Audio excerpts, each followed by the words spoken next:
लातूर जिल्ह्यातून एक धक्कादायक बातमी समोर आली आहे। चाकूर तालुक्यातील वाढवणा चाकूर रोडवर एका अज्ञात महिलेचा मृतदेह बॅगेत आढळून आल्याने संपूर्ण परिसरात खळबळ उडाली आहे। हा मृतदेह तिरू नदीच्या कडेला झुडपात कुजलेल्या अवस्थेत आढळला। पोलिसांनी तात्काळ घटनास्थळी धाव घेतली आहे। बघूया याबाबत सविस्तर रिपोर्ट। ही घटना लातूर जिल्ह्यातील चाकूर तालुक्यात घडली आहे। वाढवणा चाकूर रोडवर असलेल्या शेडगाव शिवाराजवळच्या तिरू नदीच्या किनाऱ्यालगतच्या झुडपांमध्ये एका बॅगेत एक मृतदेह आढळला। मृतदेह हा कुजलेल्या अवस्थेत असल्याने परिसरात दुर्गंधी पसरली होती। त्यामुळे ही घटना उघडकीस आली आहे। या महिलेची हत्या करून तिचा मृतदेह बॅगेत भरून इथे टाकण्यात आला असावा असा पोलिसांना संशय आहे। ही महिला कोण आहे, तिची हत्या कोणी आणि का केली, या दिशेने पोलीस तपास करीत आहेत।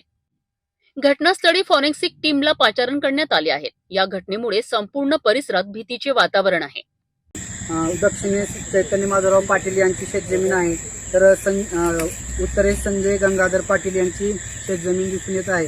आता सदरची बॉडी डिकम्पोज झाले, म्हणजे चेहरा हा दिसून येत नसल्या कारणाने वैद्यकीय अधिकारी चापोली यांना देखील याबाबत माहिती दिलेली आहे।